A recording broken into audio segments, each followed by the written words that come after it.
Okay. Hello, everyone. Today, another week, another episode. Today, we are here with Ilyas. As you all know, we are having these founder talks with our portfolio companies, very promising ones, very brilliant founders. And Ilyas is definitely one of them, and also his team. But right now, we have only Ilyas, but I will definitely ask all the questions about the team members and all these things. So, Ilyas, first question is always about the team, about the founder. And we know that you actually left a startup to build a startup. Usually people leave corporates, high-tech companies, but in your case, this was different. Please tell us about yourself, how the story has been evolved. Please, Ilyas. That's fun. I mean, it's gonna be a bit of a long story. Define, or I always tell about myself that I'm born to be an entrepreneur. So like if you remember, like in in our region, there are like some local markets. In every week they just come and they open up some stands, and then the people buy stuff. I was the kid who were selling cold water to the people like during the hot summers, or lemonade.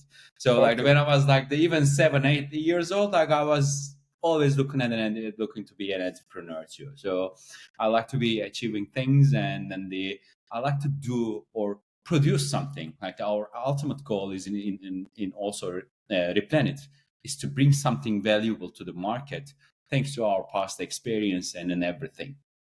If I talk about like myself, I have different backgrounds. I worked in the Turkish government too. I worked in the one of the biggest startups of Turkey, and then the had a lot of experience, and I'm very grateful about that too.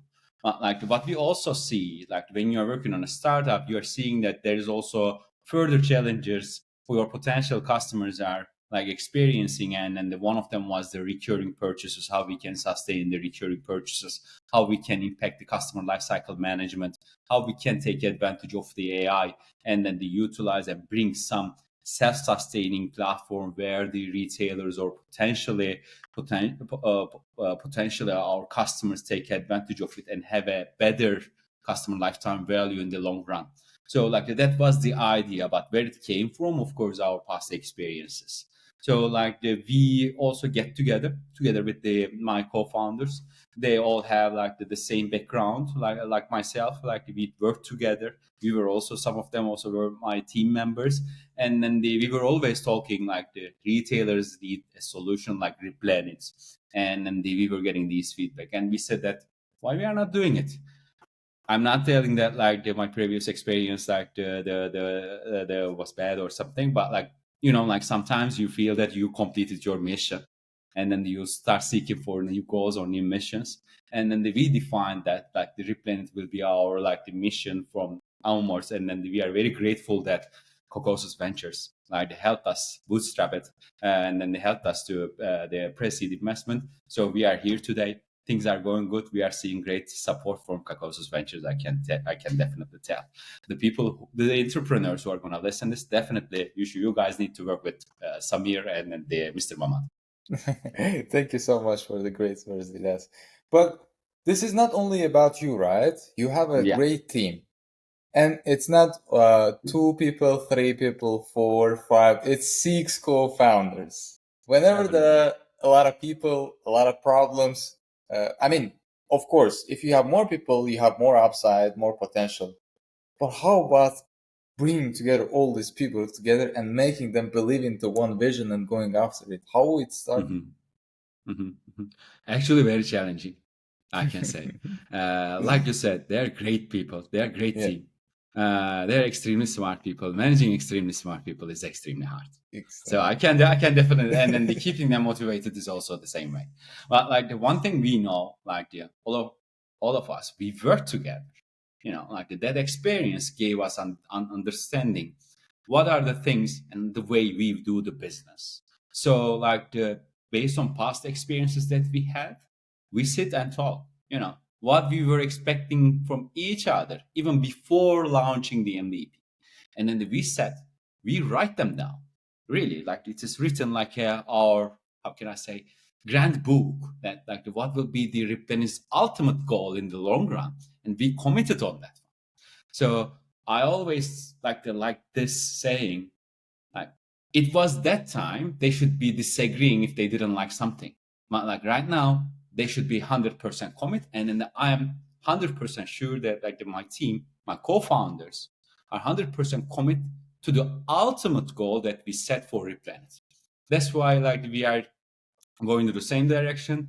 Definitely, you should come one of our meetings. Like it is, blood and sweat and then the swords and fights, I can say. But like at the end of the day, when we get into one room, we are 100% sure that all of us are thinking to reach the same goal. But yes, of course, outside of the room, we are friends too. So that's Yeah. also another advantage. Yeah, that's wonderful. But you guys all from Turkey. You guys all are Turkish guys. But you chose a different country to build this product. Basically, you Mhm. started in Poland. So, Definitely. was there any kind of specific reason why you chose that country, and how has it helped you? Have you ever said that maybe we should have chosen another country to start, or regarding your own Mhm. starting point, let's say, and choosing Poland as a starting point? There are four reasons. I mean, I recently talk about this. That's why I can explicitly say four reasons. One of them is Poland. I mean, it was in the economists, like the great rise of Poland in terms of economy, in terms of prosperity, and in terms of the talent. So we had a chance to work with the Polish people at the Polish market, and we see the potential, and we see the elasticity for the startups. Maybe in the past it wasn't that much, but now like the Polish government is also investing a lot into the startups. Also, like the Google, Microsoft, Amazon, AWS, and so on and so forth, big companies also start opening up their offices.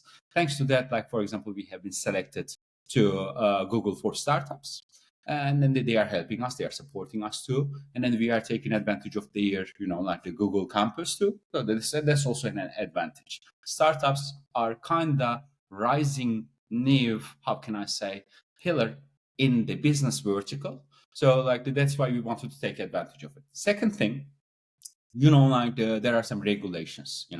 Consumer data or customer data is extremely valuable, and there are some certain regulations. And our target market was initially, European Union, and then we thought that setting up a company in European Union borders will be an advantage, and then it will increase the speed of time to market, and that's why we picked that one too. Plus, myself, the almost 4.5 years I've worked, some of my co-founders also were living in Poland too, or had an experience in Poland too.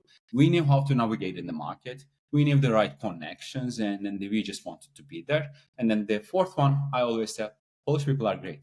And there are great talents, guys, I can say. So you can find great talents there. You can really, really get along with them, and then you can really be successful. And I saw the same hunger that we have within that society, and I'm very grateful for that.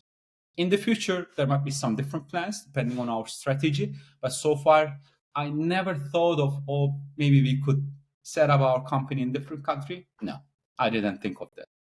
Yet, I would like to add that we are also opening our branch in Istanbul too. No, this Yeah, doesn't change anything, but we don't forget our roots as well. yeah. I mean, I know how you love your nation, your country. I will never, I will not even ask a question about it. So, but if you look at the unicorns, I mean, let's take an example of Turkey. Most of them, almost all of them, are B2C. And it's kind of normal, right? You have a lot of quantity, volume. It's not easy, but it's kind of looks feasible to build something that many people will buy and eventually become a $1 billion company, $10 million company. But going after a B2B market requires special set of skills, basically. You have to know what you're selling because the person sitting in front of you knows their business very well. So you have to know even their business very well. Probably this was the challenge you also thought about it, that maybe we can do it. But have you had any kind of discussion like this? Like, we should focus on B2B because we have already very strong muscles on that? Or you also thought something about B2C as well? Mhm, mhm.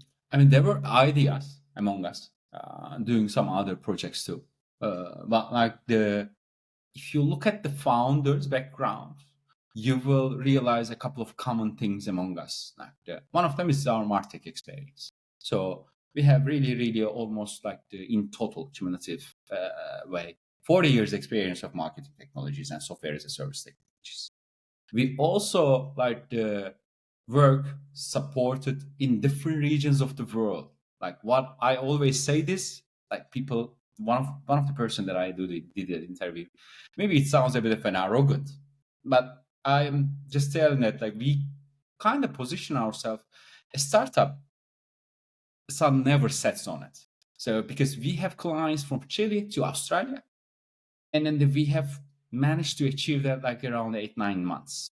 So where it comes out, how we managed to do that, we knew how to navigate within the enterprises, how to reach out to connections, what are the potential challenges of our target ICP, and then we position ourselves accordingly. Plus, before the idea, of course, we had experience and we worked with a lot of different companies. We had some friends within those companies too. We asked about feedback, how the minimum viable product MVP should be looking like. And then when we take to the market the MVP, it was already potential customers' feedback, what they are looking for, how the solution look like or should deliver. So thanks to that, right now I can say none of the customers none of our customers are unhappy, and plus I can say all of them delivered their case studies too. So and then that is coming from our past experience too. If I take Jeng for example, he worked in Latin America and United States too. If I take Al, he has experience in UK and all Europe. I managed to do business Russia speaking countries. 10 years ago, like how I get along, how I met with the Caucasus Ventures, Yeah, yeah, yeah, yeah, and yeah. then I've been in the Baku, and then I manage customers like in Dubai. Some of our like the co-founders had done business in Southeast Asia too. So like we had this experience, and we thought that okay, Martech SaaS. Right now, we don't position ourselves software as a service, but agentic as a service. That's a bit of a different. Maybe we can talk in a couple of minutes. But then when we thought about it, we said that like the B2B marketing technology, utilizing the AI and then the delivering in the bottom line, fast return of investment, optimizing the workforce, and then the easy to use. So when you bring all together, it is really not that hard to get along with someone, meet, explain your solution, give some trials, and then show the results and take it to the invoicing customer. Yeah, definitely. It's good that you mentioned because that's where our conversation is heading. We talked a little bit about the more generalistic point of view about the team, about the market, the trends, and stuff like that. But let's talk about the product itself, because not it was not very long ago that we got an update that, as an investor, that you guys turn not turn product into something else, but you made a major modification around the product and Definitely. made it into not SaaS but agentic, as you said. So what Definitely. does that mean? I mean, why does it even matter? Please, can you please enlighten us on that? I think Sam Altman impacted us very well. Like we really follow those guys. I mean, I'm not just telling that like create a noise. Of course, I mean I'm not even close to him, but I can get his advices, and some of the advices was very good. And then what we have identified first, a holding point, like a really minimum MVP, a minimum viable product which is valuable, but it should be doing the best possible, like the result. It should be bringing the best possible result for the customer. It was a small a replenishment solution. When your customers makes a purchase, by looking at the past purchasing behavior, and possible time to repurchase again. It was the idea. Why we wanted to start that way, because the more you complicate it, the more like the challenges you are going to experience, especially 0 to 1, which is very hard. Mhm. Like everybody knows that. And then we know that, like, if you want to go to be a unicorn, B2B unicorn, or like the dream of it, so you need to create your, like the enter barriers, and then you need to take your position to a bit further. Either you need to add some features, or you can just say, okay, my position will be a bit wider anymore. Not only the recurring purchasers, but also I'm going to target whole customer life cycle, Mm. because every customer is different. And in the even if, for example, you have two cats, I have one cat. We are buying the same product same day. We will buy again the other days, in different days. Yeah. So when you think of it, not only one product, but also a family having pets and kids and so on and so forth, it's extremely challenging.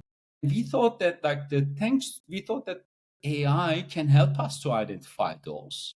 And then we started building not only replenishment, but also cross-sell agents, upsell agents, promotional agents. What I mean with promotions right now, you know that like in some regions of the world, economy is very bad. In some regions of the world, it's a bit shaky, but everybody's suffering because of that. And then the businesses are looking right now to be margin positive, but competition is super tough, and then customer acquisition costs are super high. And we thought that we can also identify what is the possible percentages that Samir can buy a product and then I can buy a product with a discount. And then we just like think of it, okay, so we are right now not solving one problem, but also the multiple problems, and we turn into Replenit, an operating system for retailers, and then a smart operating system for retailers, and every customer will be treated in a way that they need or that they expect. So if we sort that out for retailers, like right now, use cases are going very, how can I say, blunt way or global way. Like there is a group of people didn't make a purchase like 6 months. Okay, let's send them this. Depending on what, like Yeah. yes, definitely this will convert, but like not most of the people. So efficiency is very low. So we just wanted to solve this problem, and then we thought that if we do this, and if we create the AI environment, create the agents, pour the data, and train them, we can be successful. And now I can say least return of investment 12 times. So any company who is investing $1 generating $12.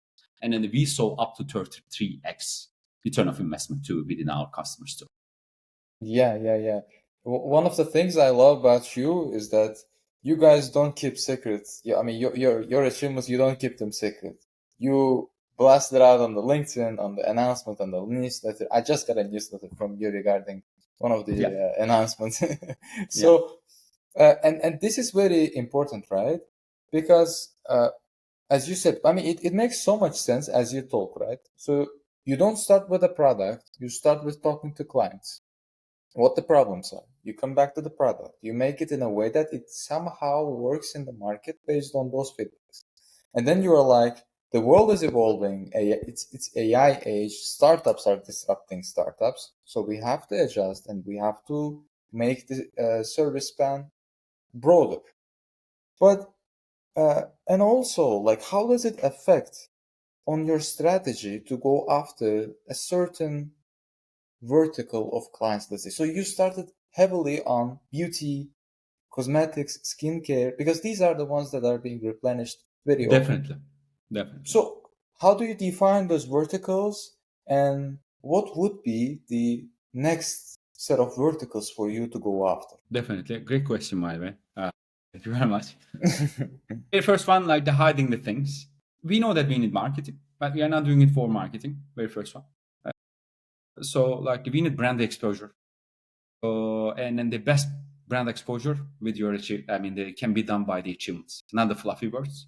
Yeah, all grounded. Like you can find the base, and then you can go in and check what the others are achieving with this solution. Easy, and an easy justification of the product.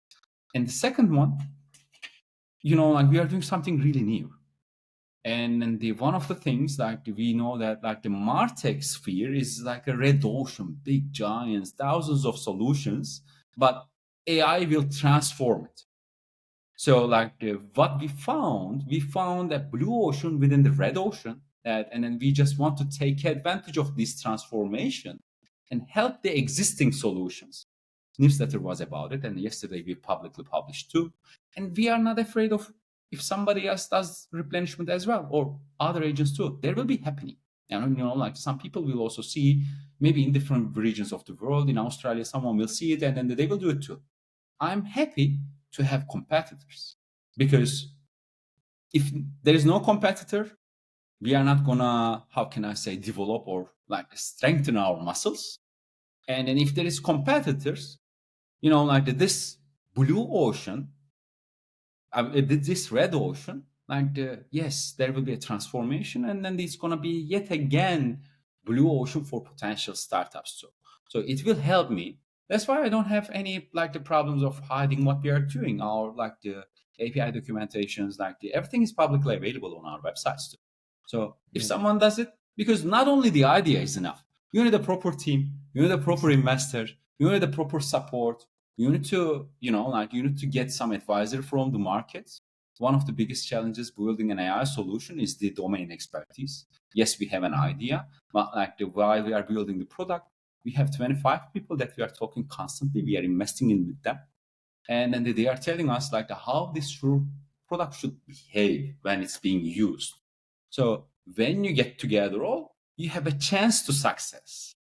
But if not, you know, let me give whole business plan or go-to-market strategy to somebody I have really big doubts who can be successful.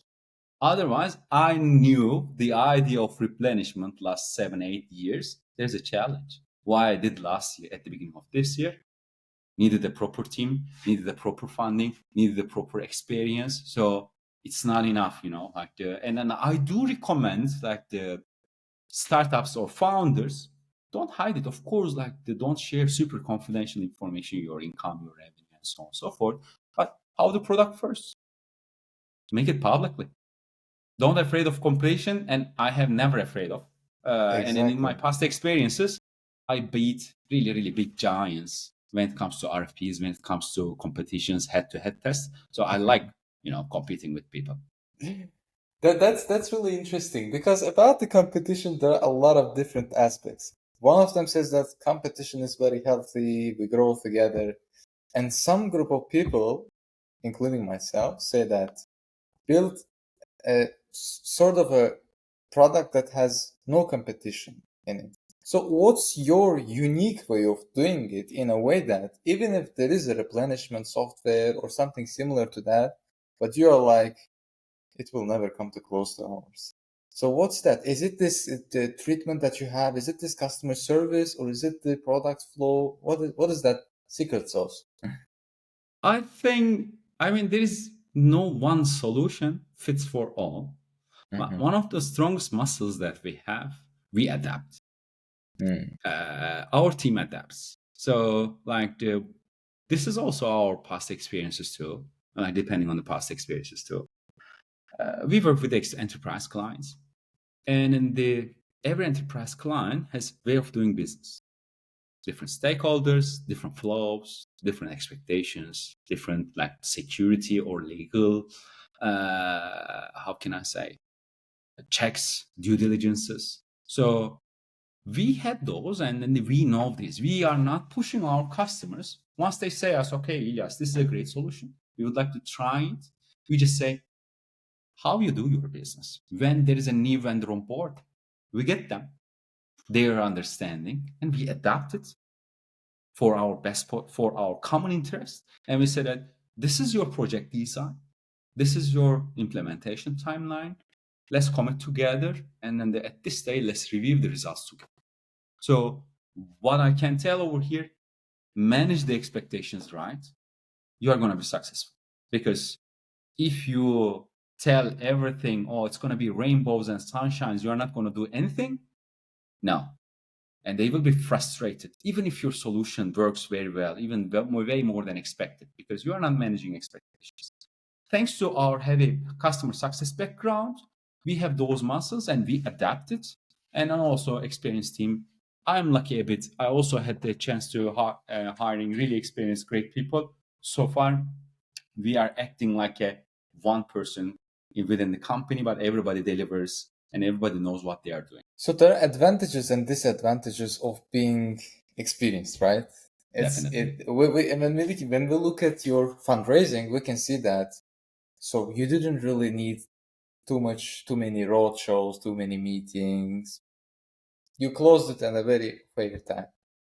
Probably a lot of advantages, as you said, experiences, team synergy, harmony, the way you talk to startups, the customers. But what are the disadvantages of being a serial entrepreneur or a co-founder that has a lot of experience in a startup when it comes to building a new one from the scratch? Definitely. If someone is inexperienced, you can train or educate them. That's for sure. But if someone is experienced, you expect some certain deliveries from that person, and then sometimes it doesn't fit within the expectation of the company. So changing that is really hard. It's the same way hiring someone like the junior and hiring someone very senior. So those people bring their experiences, the way they think that which is perfect, and they should implement it. But when you come a new place, you should understand how the environment operates too. So changing this part and then the creating a harmony at the beginning really hard. And then the in most cases, I see the very experienced people, they were successful in their previous companies, and they go somewhere new like a, how can I say, big star, but they fail. This doesn't mean that this person very bad, but they don't have a same understanding the way they do in business. It's the same for me too.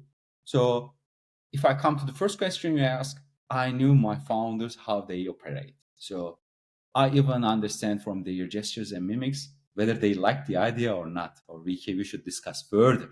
So if you get that harmony, it's easy. If you don't, that's going to be a really big problem. I'm not going to name, but I have one of the startups that that I'm helping.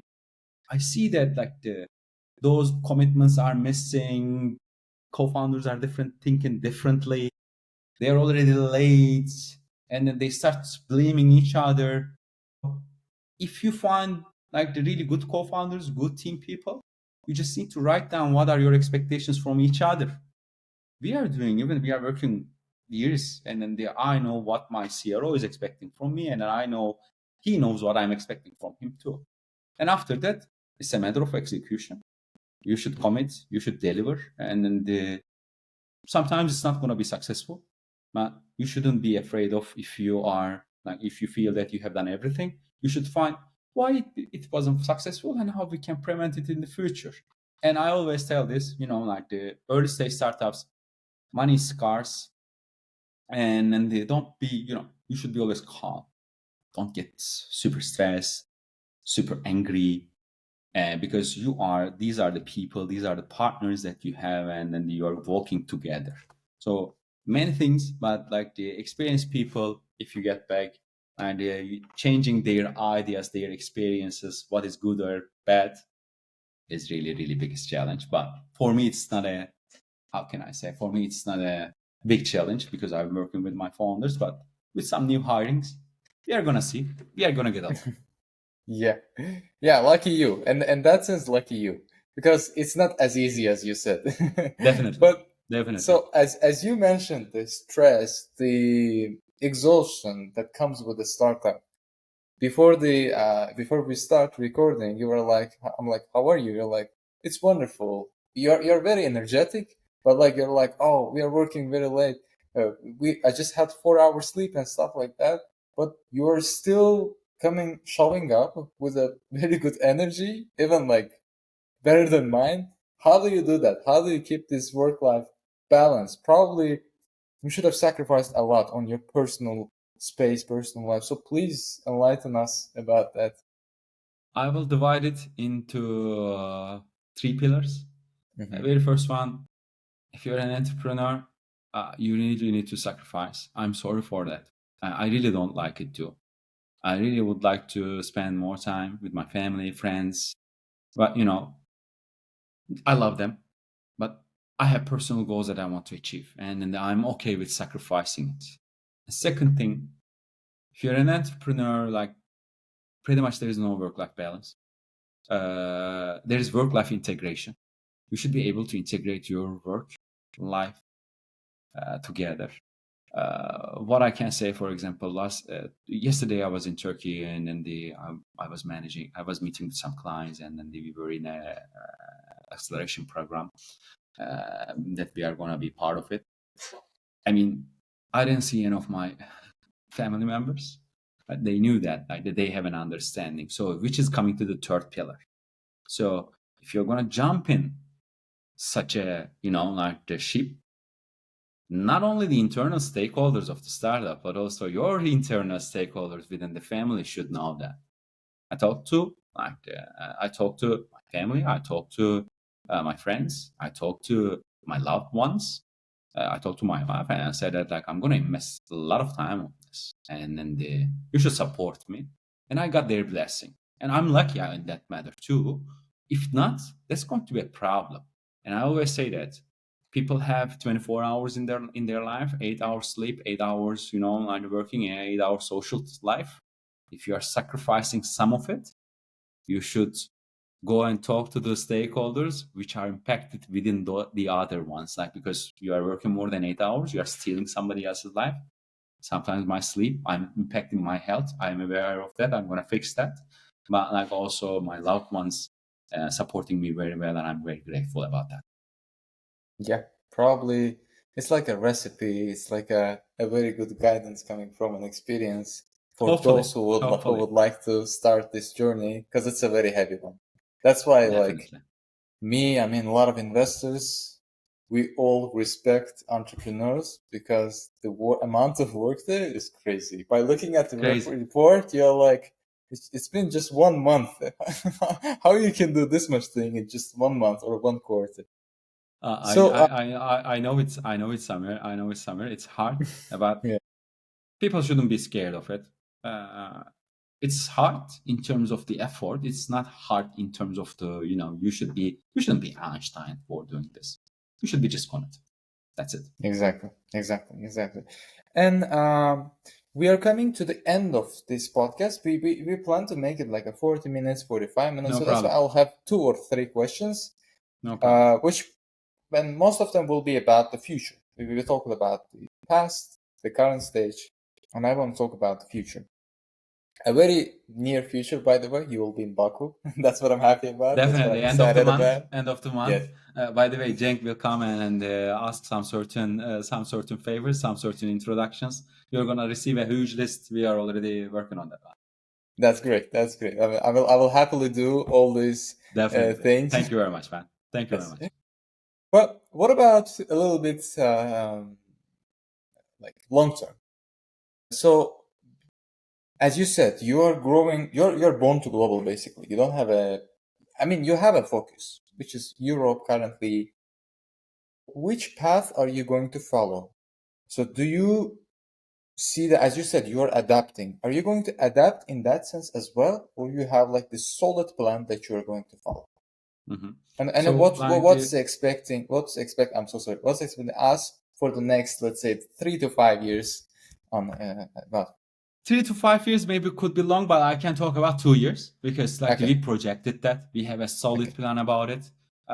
Right now, you can, like, as you mentioned, most of the revenue comes from Europe, but this doesn't mean that we have clients in US and the UK too.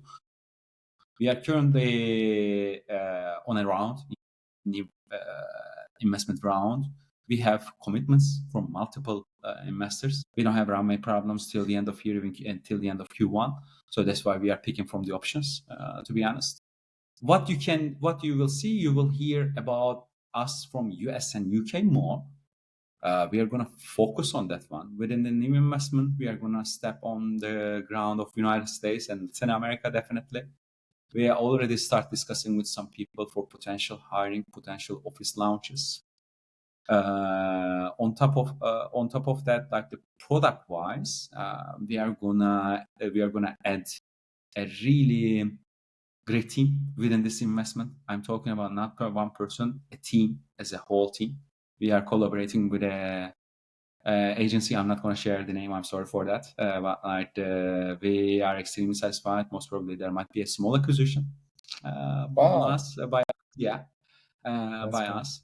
there will be a huge speed on the product wise because like our current customers and potential customers are really expecting really efficient agents like replenishment agent, cross sell, upsell, promo, loyalty, whatever like we are planning. And on top of that, we are going to hire a lot of people, especially on engineering side. After the investment announcement, we are going to definitely ask our friends, investors, and so on and so forth that like we are looking for technical, non-technical business side of the people too. So you will hear a lot about us, and then we will definitely cry aloud in front of your door, and then help us to grow even faster. Samir, we are gonna be Exactly. sorry for my French, but like the really really pain for you, but good pain, pleasureful pain. Let me call it that way. Exactly. Yeah, let it all the pains be like that. Yeah. Definitely, I'll be happy to do that. But Thank you very much, man. yeah, I was also gonna ask about the fundraising, but you've already mentioned that you're on a Yeah. round, and we'll certainly close it successfully. And you already mentioned that how you're gonna use it. My last questions will be about you are an entrepreneur. You're a startup entrepreneur with a success, with great team, great founders, as you said, from a very good geography like Turkey, like our own. I mean, I call it all in like one region: Turkey, Azerbaijan, and also Central Asia. And a lot of things we are doing here to make this ecosystem, to make this region to flourish, to prosper. And one of the ways and main ways is to do it through technology and through startups. What are your observations on this region and also the trends maybe you see? And also maybe a couple of advice, or maybe, I mean, you give a lot of recommendations, advice to those who would like to start, but Mhm. maybe your final words about the people that who would like to do here, because it takes courage, a brave step, as you said. So what keeps us people from doing that? What would make them do that? Please let us know what you think about these things. I mean, I know the region like for more than 10 years. I Mm-hmm. mean, I manage clients. I visit those countries, Central Asia, Turkestan area, if you call it that way. Um, the, I mean, the jump in terms of development, technological development, is amazing. I can Mm-hmm. say, like the 10 years ago, when I look at the potential ideal customers for my previous company, it was really not more than like the total number of fingers of a hand. Right now, like I ask our, like our CRO to create a list potential ICPs, which you are going to receive. There are more than 50. So 10 times growth. Like the very first one, like if you're an entrepreneur within that region, don't be afraid of it. Your region is growing very well. And the region is growing, which means that there are a lot of opportunities. So you can grab that. If you don't know how to like achieve those people, don't hesitate to reach out like the VCs like Caucasus Ventures. I mean, I like Whitetail Capital too, like they're great people as well. Yes. So like to reach them out. Not necessarily like they might say no, you guys may say no, that's okay. But like get a feedback, learn from the experts, and then you will have a chance to talk, ask your questions. Maybe, like if you're ambitious enough, maybe you can get a mentorship, like to ask your questions, get a regular timing, and so on and so forth. Second thing, don't think that like the startups in Europe or United States, UK, yeah, they have an advantage being there. Like that's for sure. But like at the end of the day, uh, product talks, idea talks. And then as soon as you manage to, like to show the traction, small traction, like the most of the VCs, they don't care where are you from, where is your HQ located, and then if the idea is good, product is delivering, you are ambitious enough, everybody's supporting. That's why I like, like the VC networks. Those people, when you get in front of them, like they don't see who you are, they see what you do, which is fantastic. And then the third one, the ambitious guys. Sometimes, I mean, I even feel that like I jump in a challenge like which is huge. But I'm not. I'm quite happy that I did that. Otherwise, I will be always thinking this. I should be doing that when maybe 10 years later. I should be doing this 10 years ago. So like, if you don't want to tell, or if you don't want to complain about yourself in within 10 years time, just do it. Yeah, maybe sometimes opportunities are not available, but try to do it at least. At least tell that I have done everything, but it didn't happen. That's a different thing. That's very like well put. I agree Thank you very 100% much, man. I with all appreciate the it. I appreciate points. it. I appreciate it. You're right. It's like an addiction, the best possible addiction that you can ever have.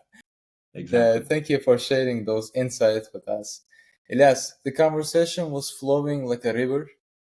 It was Thank you very much, man. very, I appreciate very, it. I I appreciate mean, it. yeah, one of I the appreciate it. conversations that I enjoyed the Likewise, by most. the way. Likewise, by the way, you gave that vibe to me too. I enjoy like the explaining things to you, and I see that like you are listening, and then I'm just like feeling that, oh my god, this is gonna go to a huge network, and I hope we will be, profitable, beneficial for the people Mm. who are gonna listen this, and then it's an open check to the people who are gonna listen this. If you have a questions, you can reach me out. Just drop a LinkedIn message, and then if it catches my eye, I will definitely answer. And then there's kind of an open check for the network of Caucasus Ventures. Let's do this. Thank you. Thank you so much. Thank you Yes, very much, man. It was a great conversation from my side. yeah, exactly. We will have a lot of long conversations when you are here, definitely. But Definitely, this time, definitely, man. unfortunately, Definitely. we have to say goodbye. Take care, man. Again, thank you and take care. Pass my regards to the whole Caucasus Ventures team. In case if you need anything, Samir, just reach me out. Thank you.